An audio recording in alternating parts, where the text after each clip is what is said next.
This is my favorite thing to do, so I'm glad you are hanging out with me. My name is Mark, if you've never been here, but I think everybody's been here before. And we have been talking about, I don't know what to term it. Some people might call it just prayer. But there's things that I want to share. And in these times together, the reason we do what we do now is I just want to be able to talk about things that maybe other people don't talk about, that you can't talk about in a larger setting, and ask any questions, make any challenge to anything that we think we believe or things that have happened, and just explore different ideas about God, about Jesus, and as I believe and have often said, I believe that Jesus reveals who God is. And there's one thing about God. Go ahead and start my clock, though. There it is. I could go for days and never know. But there's one thing about God that people have discussed, argued about, wondered about, been confused about, been angry about for centuries and centuries and centuries, is that we as human beings, how many of you are humans? Most of you. And as human beings, we have faced times where we have challenges, where we have circumstances, we have things that we need to have, or we have things that we desire, things that we would like to have in this life. And we, at some point, perhaps will talk to God about those things. And then people wonder, will God help me with those? Or why hasn't God helped me with those? And the question of suffering in the world, these discussions, theologians have named it, there's a name for that. It's called theodicy. It's a discussion about why is there suffering in the world and why doesn't God do something about it? And so that's what I like to talk about, because there are lots of humans and there are so many preachers and Christians, and we talked about this last time. We've talked about this for several times. You can go to Stonebrooke.tv if you're watching online. Go to Stonebrooke.tv and get caught up on what we've talked about before. Also, along the way, if you have a question, if you're here in our studio audience, you can raise your hand anytime or just blurt out whatever you want to, and we will talk about it. Eric Jackson, hey Eric, raise your hand. Eric will have a question before it's over, and that's why I love it that he's here, because he asks questions. And he's not afraid at all to ask questions that are challenging, and I really love that. So you can do that. That's why we're here. But if you want to be anonymous with that, or you're watching online, you can text to that number. And many of you do that, and it helps me to actually prepare what to talk about. But, well, the thing that we're talking about, and it's something that's really, really close to my heart, I hate it that so many people, they're angry at God, they've walked away from God, don't believe in God. Totally understandable. Really, really, really is. But there's something that I just want to explore. There are things that I think I've learned over the years. There's things that I've experienced that I've hesitated to talk about. I've sort of backed away from some of them because there are groups of people that say some of the similar things to me, and they're really, really strange, and they cause people to feel awful about themselves, people to feel bad about themselves. For example, here's one. I grew up in a church that if you were sick, for example, you ever been sick? I've been sick. Not very often, but every now and then. So if somebody's sick or they have some sort of thing that's happened, and if they pray and they're still sick, or they die, or, well, you usually don't condemn them after they die. You just say nice things about them at the funeral and forget about them. But people would say, well, you didn't have enough faith, or there's sin in your life. And so I want to dispel that notion. This is not where I'm trying to go with this. But here is, well, let me share a scripture from the Old Testament. This is something that I've thought about a lot, and I'm probably taking this a little bit out of context, but that's just what preachers do. In Hosea, this is God ostensibly talking through the prophet Hosea. He says, my people. These are people that are, they're hanging out with me. They're the Christians of the day.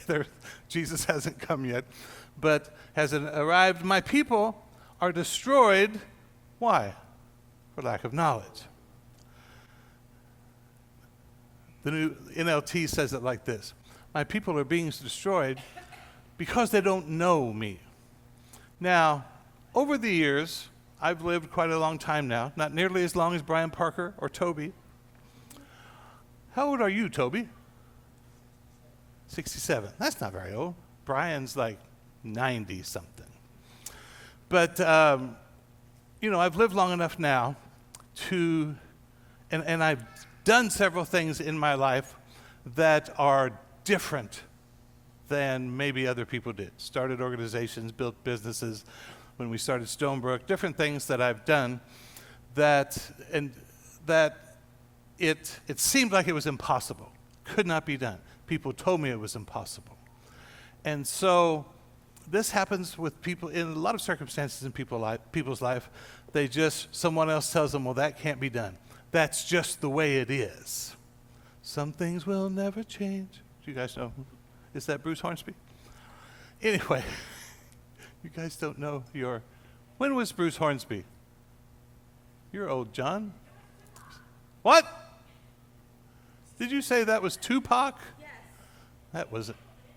Oh, see, I don't know Tupac. That is Tupac. Oh. It's Bruce Hornsby. Yeah.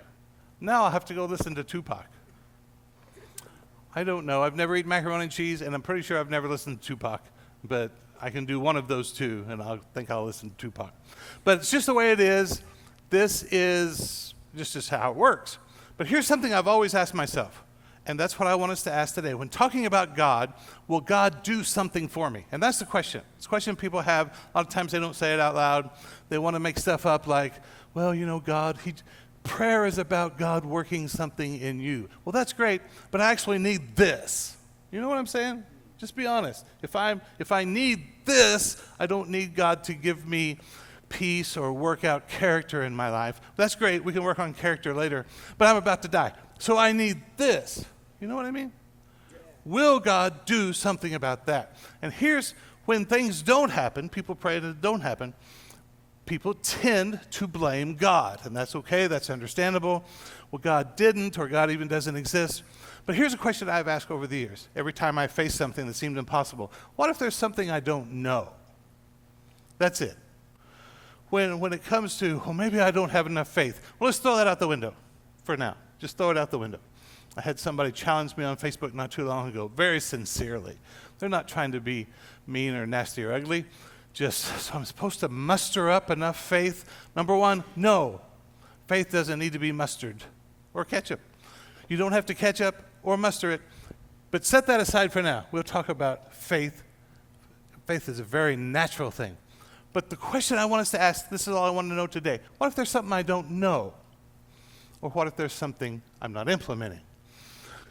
The Bible says my people are destroyed because of something they don't know, or because they don't know me. So I just want to share some things to help us maybe change the way we think and go from there. Here's something Jesus said that really bothers me. Ask, and it'll be given to you. That sounds simple. But now pastors come along and they say, well, and I shared some of these. God wants to do something in you before he wants to do something for you. No, it's BS. Jesus said, ask, and it will be given to you. Now here, it's just us. How many of you don't think that's true? Thank you so much. I love to hang around with people that are honest. Yeah, ask and it'll be given to you. Well, that's a problem. Seek and you'll find. Knock and the door will be open to you. And then he goes on and he says, for everyone who asks receives.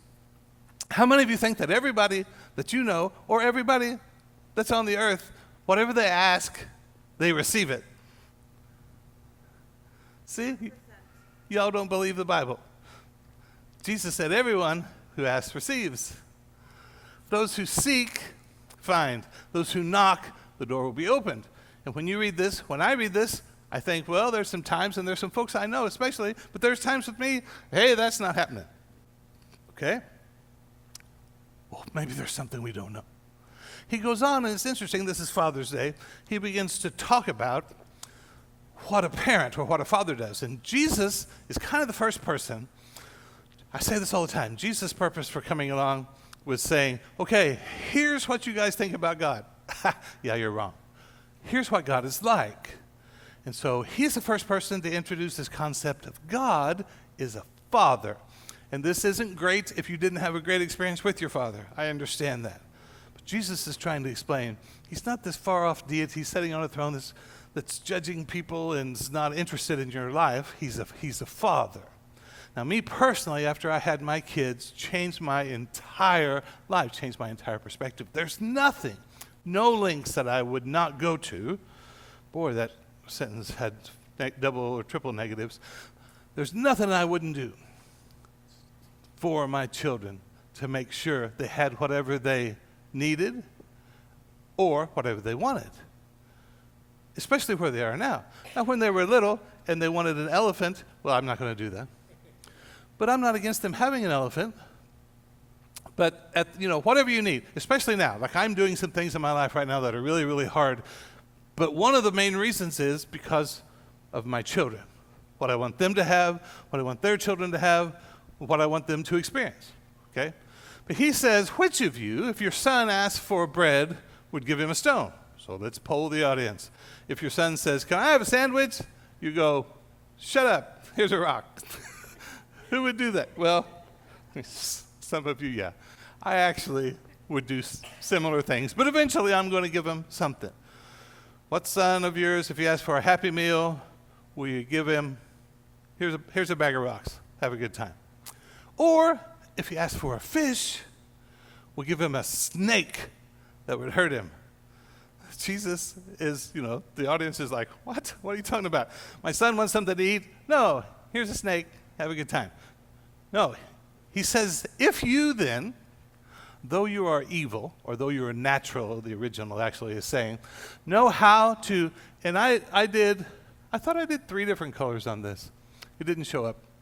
This is, it's 3 different colors on that screen. Oh, okay. It's all right. It shows me how to, here, look back there at that screen. You see give good gifts? It's 3 different colors. Yes. I wanted to have an effect with that. So I want you to know. This expression right here really, really hit me as the main thing I want you to see this morning. We're going to talk about this give. How much more than you are evil know how to give? We have in our mind a picture of God that's not accurate. What if there's something we don't know? We don't see God as a giver.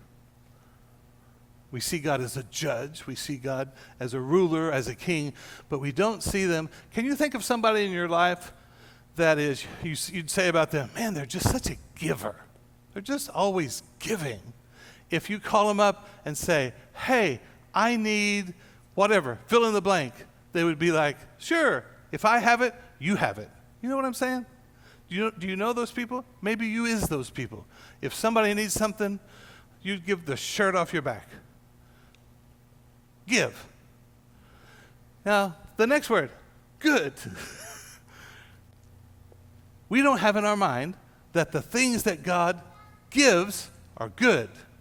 We have the idea that God gives cancer to that child, or God gave a hurricane to that city. You even have preachers, well, the reason the hurricane came to that city is because of sin.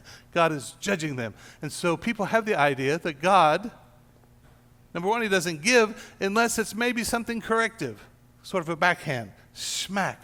Anybody grow up with parents that would slap you? Do we have slapping? See, look how you turned out. You're okay. That was always a shock.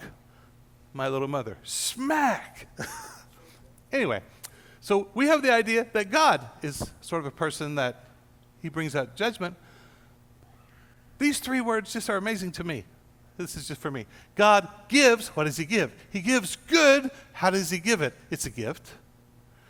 It has absolutely nothing to do with you as far as your goodness, as far as you earning something.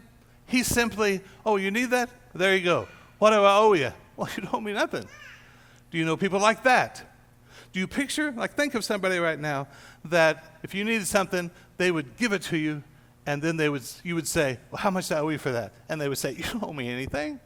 And they would really mean it. It's not like a string attached, like sometimes, here I'm talking about my mother again. Are you doing all right up there, Mom?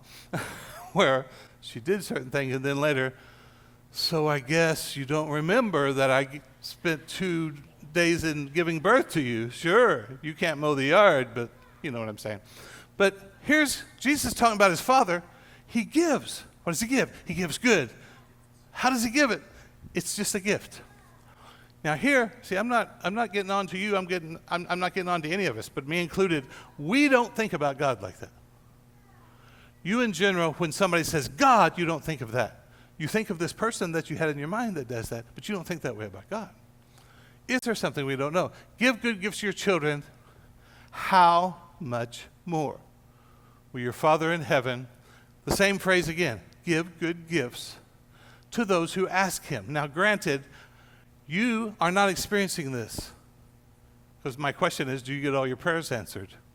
And what I mean by that, if you need something or if you want something and you're talking to God about it, do you receive that? Most people would say, well, no, not all the time, maybe never. Well, how do you know? And this is the question I asked before. How do you know if your prayer has been answered? And I'll ask again to this group here. If you ask for something, how will you know that it's answered? If you get it. If you get it. Okay? That makes sense. Now, what if there's something we don't know? What if there's a different way to know if your prayer is answered? And what if that has an impact? We're just exploring it. A guy named James, who was Jesus' little brother, wrote a letter to the churches. He says, anybody sick? Let him call for the elders of the church. Let them pray over him, anointing him with oil in the name of the Lord. And the prayer of faith. The prayer of faith. The prayer of faith. I said this last time. I won't go into it all again. There's different types of prayer. People throw all prayer into a bag and shake it up and pour it out and say that's prayer. No, there's different types, different reasons, different occasions. There's the prayer of dedication and consecration, which we talked about some, and I'll talk about some more later. There's a prayer of worship. There's a prayer of intercession. But what we're going to be talking about is the prayer of faith, and this is important. I just want to start somewhere. Sometimes when don't eat, we're back to an elephant. Don't eat the whole elephant at once. Let's take one bite at a time. If the issue is, I'm not receiving, and I don't know anybody that is receiving what they need or desire from God, well, let's take a little bite. We're going to talk about the prayer of faith, which is receiving from God what you need or desire. I'm not praying for somebody else. Okay? This isn't, I know somebody else that has this thing. We'll talk about that. Okay? That's a perfectly legitimate thing. There seems to be different guidelines, different things that rule different types of prayer that govern it. And it's not about, I want to talk about today simply the nature of God. Then we're going to talk about the nature of the world and our circumstances that affects the end result of receiving what you need. But for now, I'm talking about what you need. Do you need something? Do you desire something? Okay, let's talk about that. And we went over these, but I want to go over them real quickly again. Large crowds follows Jesus as he came down the mountainside. Remember, Jesus reveals who God is. Doesn't matter what you thought before.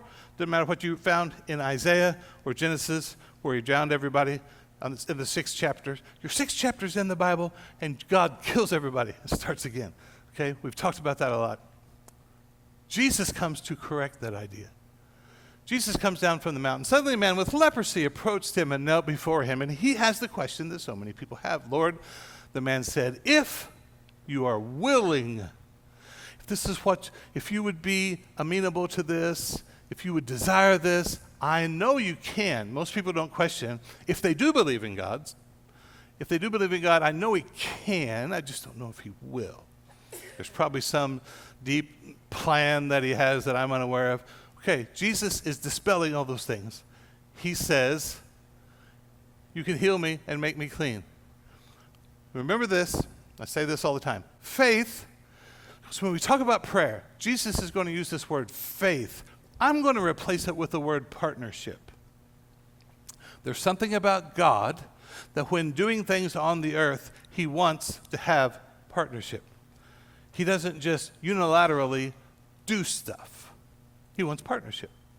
And he looks to us. That's what Jesus, over and over and over, somebody had a situation or someone came to him, for example, Mark chapter 9, 8. It's one of those two.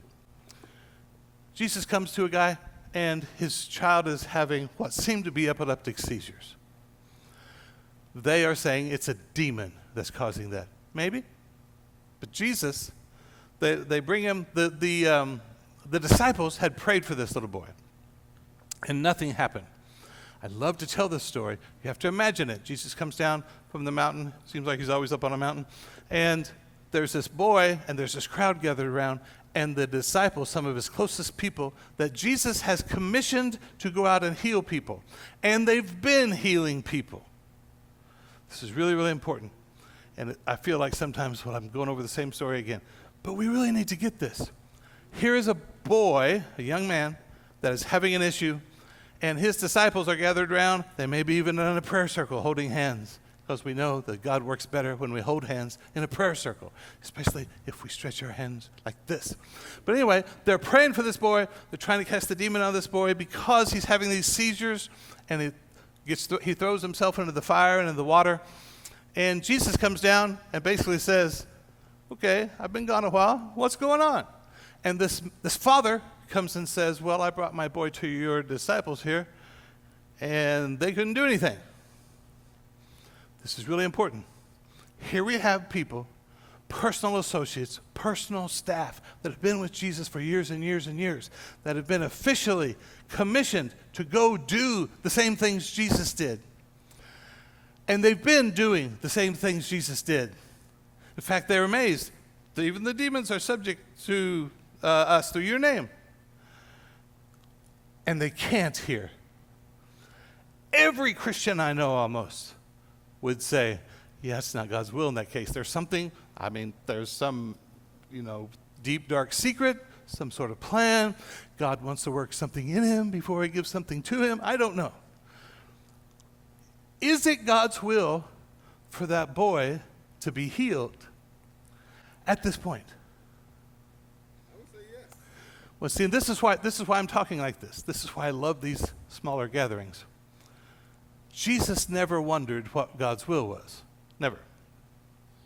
He knew. Most people, most of us, when we've prayed, are kind of a little bit shooting in the dark, kind of hoping and guessing.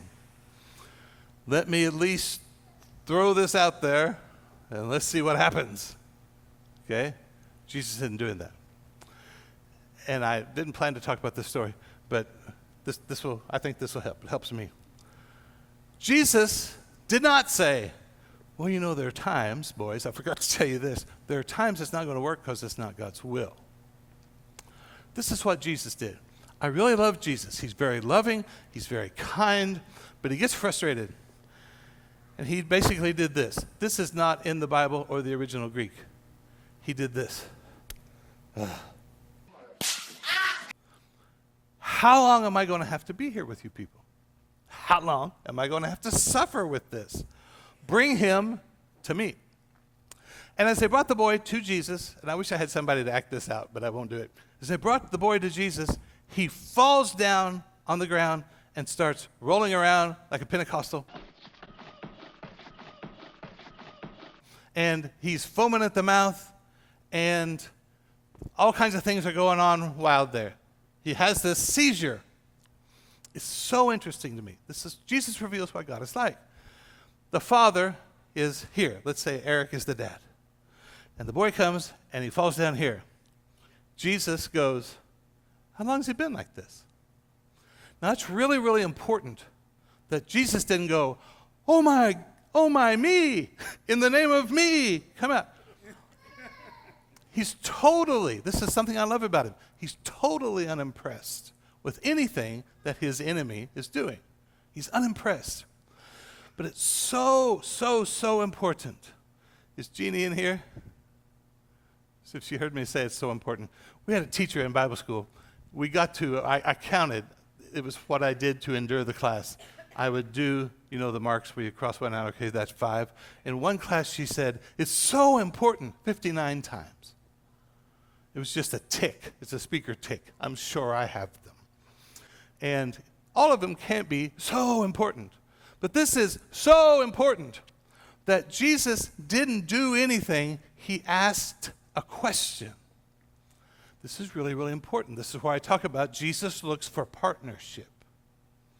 He doesn't just unilaterally, I can impose my will on any situation. We're going to find out what God's will was here. Jesus isn't wondering. The disciples are wondering. The disciples have been unsuccessful.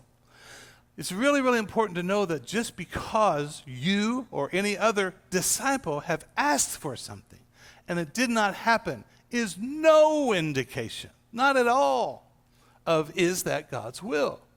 It's one of the, if that ever dawns on your soul, it will help you move forward in understanding how this interaction with God works. That's why Jesus is on the earth.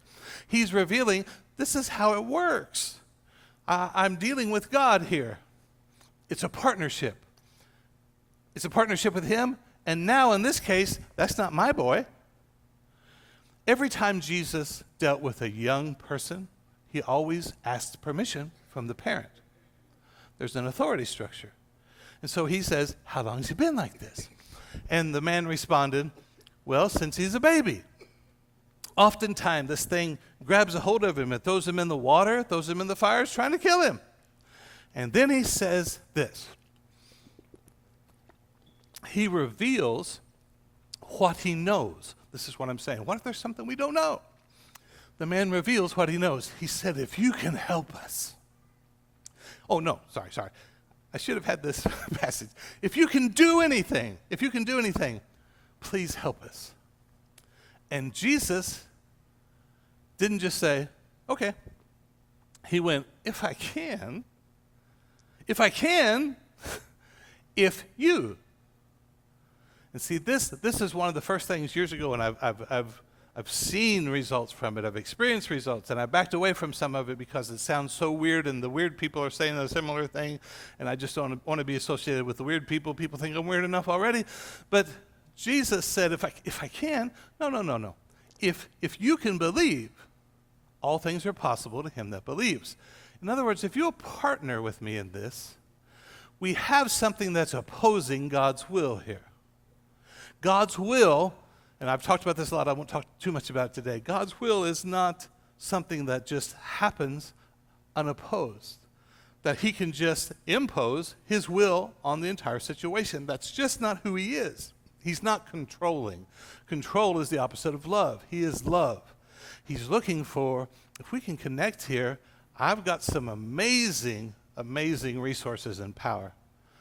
But on the earth, I've got to have somebody connect with me. You have authority on the earth. And the man said, I do believe. Help my unbelief. It's a great thing to pray. And then Jesus takes the boy, and we see, I hope you can see it. We see why the disciples were unsuccessful. Jesus took the boy by the hands and told the demon, come out of him and don't enter in him anymore. And the boy went, oh, I'm fine. No. He went into another seizure. Started rolling around again. Okay? And then it looked like he died. He just went into and people said, he's dead. It's just, Jesus had such interesting meetings to where there's a boy rolling around to begin with, and now Jesus himself prays for him, and he goes into another big seizure and dies. And I would just say, well, let's close in prayer. Could the ushers come forward and remove this child from the scene? But Jesus is unimpressed. This is so important. Jesus is unimpressed with what he sees or what is happening. He knows what God's will is, and he said certain things about it. But Jesus picks him up by the hand and hands him to his father, and he's perfectly fine. Okay? The disciples come to him later and say, why couldn't we cast him out? One reason, we see why. When the disciples prayed for him, there was an action in the opposite direction. And they stopped believing what Jesus had told them. Jesus never stopped. He's not impressed by what he sees or feels. He's in partnership. And I don't know, like I don't know if that'll be a great illustration. I'll go on to something else. But faith begins where the will of God is known. In other words, faith is knowing God. If you have a question, is it God's will to whatever it is? If your answer is, I don't know, or I'm not sure, you're not currently in faith regarding that thing. Okay? The faith isn't so God will do something. The faith is to bring it from God's hand to where you are. And that sounds weird. But look at this. Jesus reached out and touched him. I'm willing, be healed. And instantly the leprosy disappeared. We left that story for a minute. And Jesus said, I've come down to do the will of God. Everything that Jesus does is the will of God. Our first step is this God's will. But here's something, and I'm going to skip these. You'll just have to pause with me for a second. I talked about this one time before. But this is something about God that I want you to see. Okay. Now, in Mark chapter 11, one of my favorite chapters in the entire Bible, Jesus, this is the last few days of his life. He comes into town, and don't be reading the Bible while I'm trying to talk. Jesus comes into town, and they hail him as this king. In a few more days, they're going to crucify him. But he comes into town. He goes into the temple area, and he checks it out.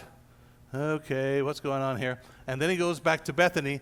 He is he heads to the temple. He clears the temple. He flips the tables. He does all that kind of stuff. But before he does that, he curses this fig tree. You know the story? Jesus says, nobody's going to eat fruit from you anymore. He talks to a fig tree. Okay? On the way back the next morning, Peter remembered what Jesus had. This is really important. He talked to a tree. Okay? He said something to a tree. Maybe he's losing it. He's getting close to the crucifixion time. Wow, Cindy has a question. Okay. I was afraid somebody would ask that. I have to back up. This is me backing up. Jesus went to the temple the night before. He got there late. He looks around at things that are happening. He's going there the next day to flip over the tables. Do you want to know why about that or why about the fig tree? Okay. Keep in mind, and I like this. This is where sometimes people's eyes glaze over, but I'm so glad you asked this because I love to talk about it. When Mark, this is by a guy named John Mark. Don't make me separate you two, okay? No, I'm just kidding. Mark, he's telling the story based on the experiences of Peter. And Mark uses a literary technique that we today call a Markan sandwich. I have eaten lots of Markan sandwiches, but this is where Mark tells a story, and then he sandwiches another story in the middle that kind of elaborates on the main story. Okay? So Mark started with Jesus went into the temple, he looks, and he's about to show Jesus going into the temple again to clear out the money changers and the people selling doves. And there's a really good reason Jesus is doing that I've talked before, but you probably don't remember. But it's not because they were selling stuff in church. I got in big trouble selling T-shirts as a youth pastor in a church one time. You want Jesus to come in here and flip this table? Actually, I'd like to see him try. No, I'm just kidding. But anyway, so to answer Sandy's question, to the readers of Mark, they know that Israel's a symbol of Israel is a fig tree. They know that. On the way, Mark tells there was a fig tree that didn't have fruit, but it had leaves. In other words, it looked good on the outside, and Jesus was hungry, and he goes to it. There's nothing to eat there. It just looks good. Okay? Mark is saying, this is about what's to happen. What's to happen? This is what. Mark didn't speak English well, and neither do I. But he's saying that the religion, this religious idea of the temple and all this, it looks good, but there's no substance to it. It won't feed you. So Jesus curses this fig tree. Then he goes and he's basically cursing the temple. In fact, he says, tear this temple down, and in 3 days I'll rebuild it. He's replacing himself as the temple with the current temple. He said, we don't need all this rigmarole. All you need is me. Okay? That's a great question. But anyway, he curses this fig tree. And he's going to take an opportunity from that fig tree to teach something about how relationship with God works and how receiving from God works. Okay? He curses the fig tree the day before.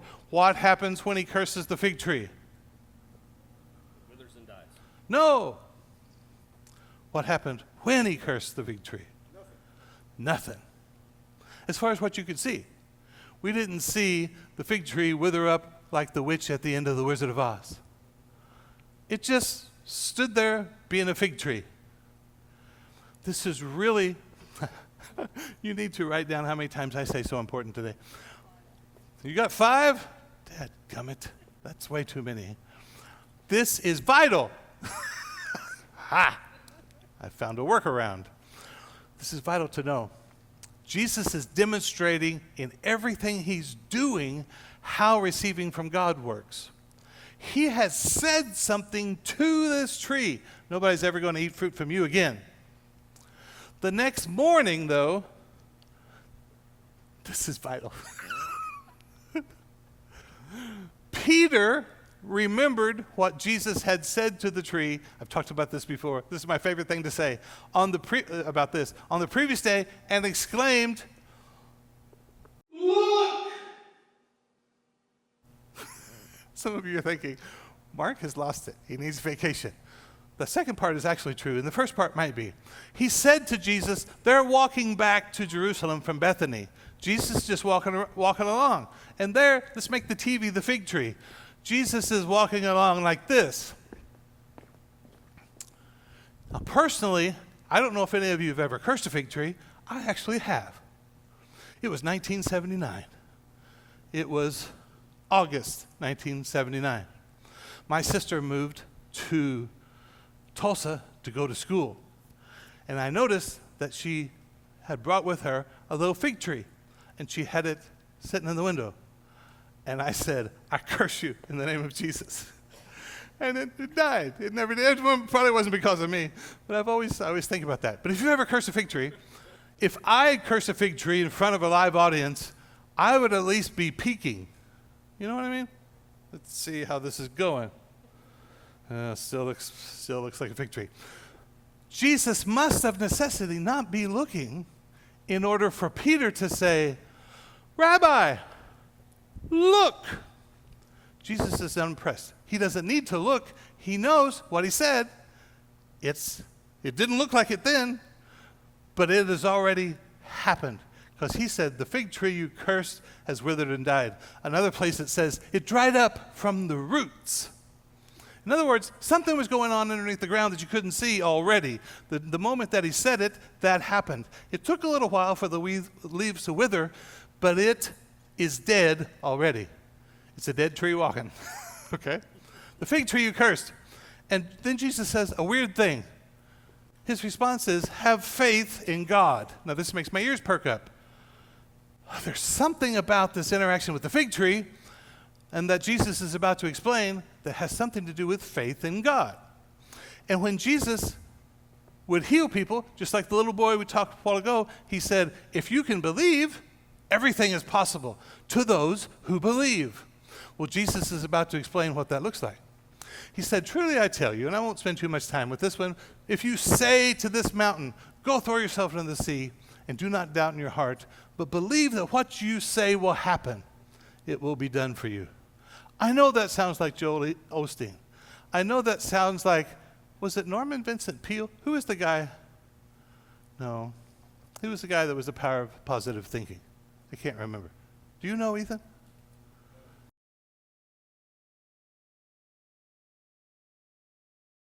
Well, Jesus and God are working together. Yeah. That's basically, God's kind of the man behind the scenes that's giving Jesus the ability to do what he does.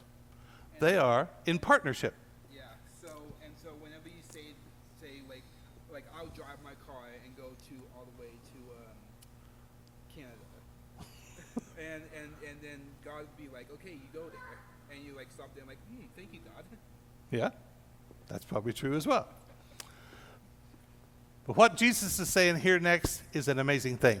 And this, and I'll have to have you stand up in a minute because you've been listening a long time, but he said, therefore I tell you, this is Jesus, whatever. Don't soft pedal it, at least for now.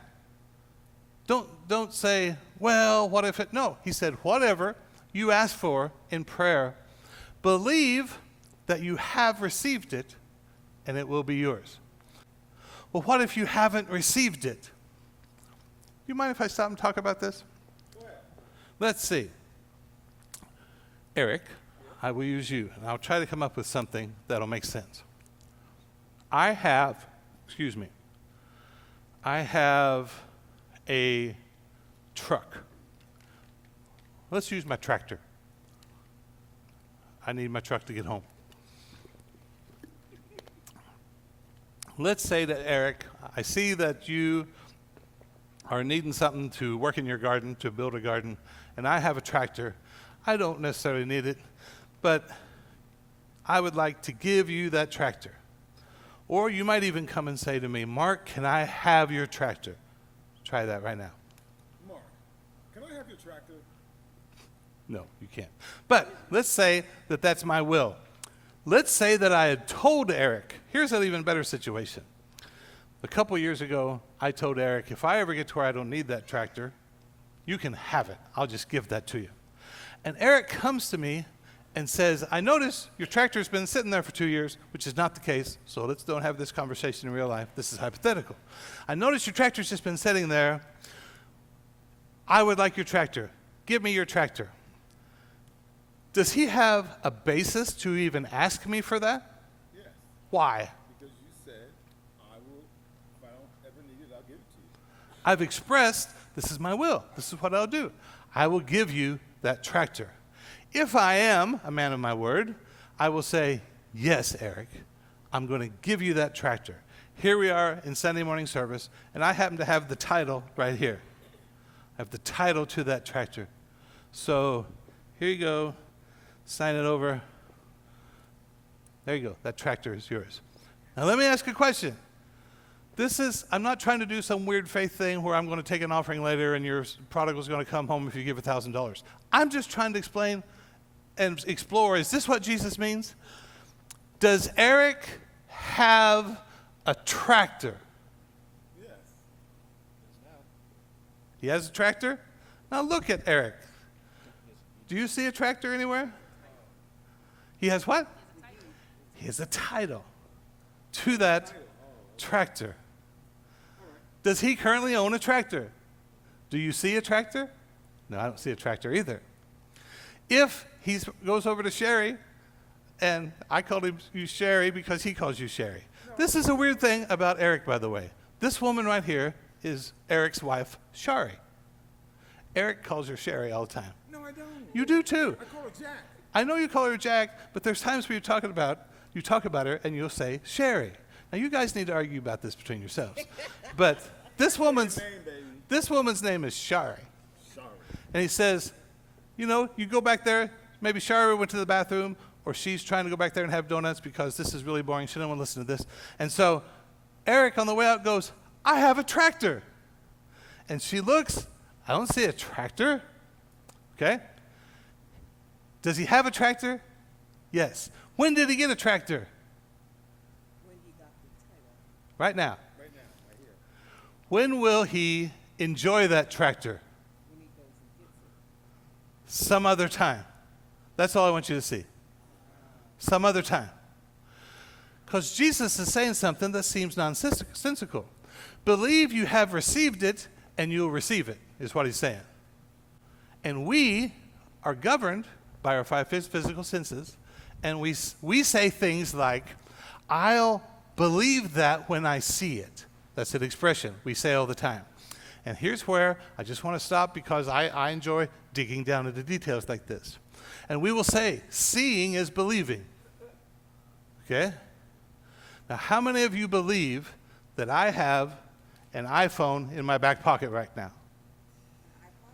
An iPhone. Because I'm telling you, I have an iPhone in my back pocket right now. Okay? Do you believe that I have an iPhone? You believe it? Now let me ask this. Do you still believe that I have an iPhone? Oh, that could be a Samsung. Why not? Because I see it. Oh, I don't have to believe it because I see No, it's no, there. it's iPhone. Do you believe I have an iPhone?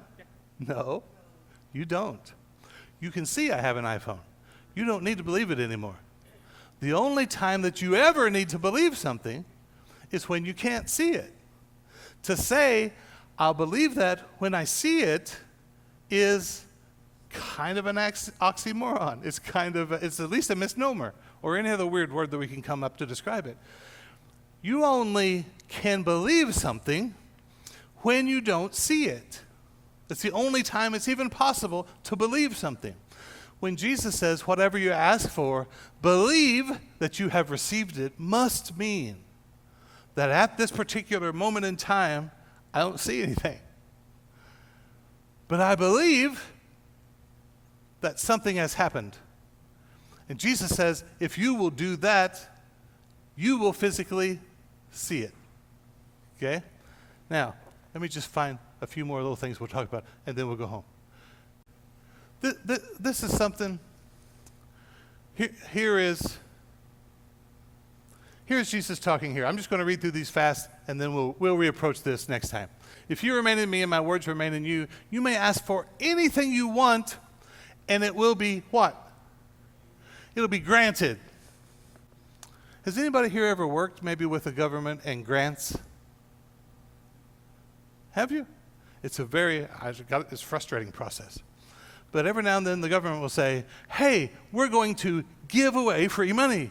It's not free because all was paid for, but hey, we're going to give away free money to help the homeless or to help new park benches or whatever. And you have to apply for those things. And then you will get a letter back that says, your request has been granted. Do I have park benches? No. But I've been involved with different organizations that are getting different things for grants. And they will say, we got the park benches, or we got the money for the homeless people. You do? Let me have it. Well, we don't have it, but it's been granted. It's easy to see. When did you get it? Right now. I got the letter right there. How did you know you could even ask for that? They put out a thing that says, we want to give you this. And I did the thing, and they gave it to us. I don't know that they gave it to us. Well, I believe they did. It says right here it's been granted. When will we see the park benches? Some other time.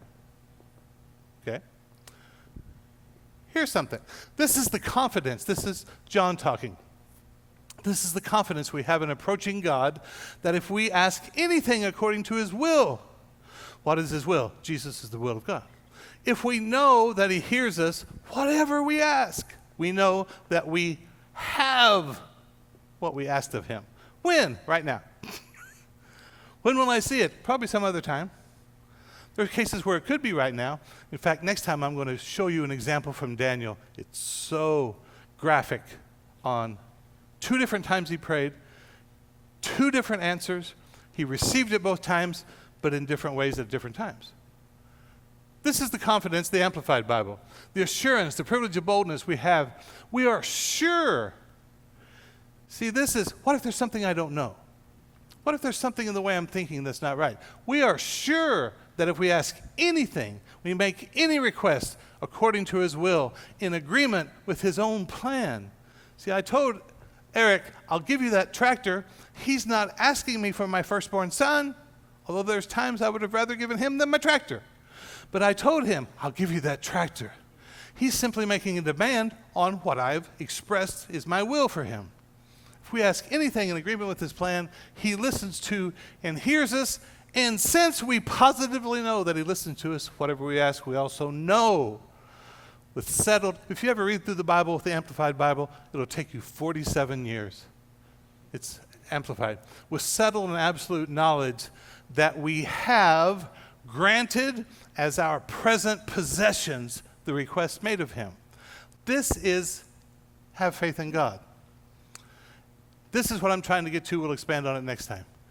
If any of you lacks wisdom, you should ask God. What does God do? He gives generously. If your thought concerning God isn't, well, what's God like? Well, he gives generously. It's a gift. To all without finding fault, it will be given to you. Okay? The Amplified. Here, let me just do the Amplified and we'll go home. If any of you is deficient in wisdom, let him ask, I like this, of the giving God who gives to everyone liberally and ungrudgingly without reproaching or fault finding, and it will be given him. Just want to leave you with this. I want you to change the way you see God. If you see him sitting on a throne or a bar stool, I want you to see this. You approach him. God, this is what I would like to have. I'm asking you for that. I want you to see God doing this. I want you to hear him in a Forrest Gump voice. Okay. You don't think about God like that. You think it's going to be hard. You think this is probably not going to work. You're not seeing God with, God, I'm asking you for this, and him going, okay. That is the first step in changing. Is there something I don't know? Is there something I'm not implementing? This is how Jesus was. He had no thought in his mind, I'm going to ask my Father for this, but he's probably not. He wants to do something in me before he does something for me. No. He said at the tomb of Lazarus, I know you always hear me. I'm just saying this for the people around you. Changing that thought in your mind. This is the posture of God. Yes. Yes. In fact, I lied to you. I lied in church, and I'm a preacher. All the promises of God in him are yes. We need to change the way we think about God from withholding to yes.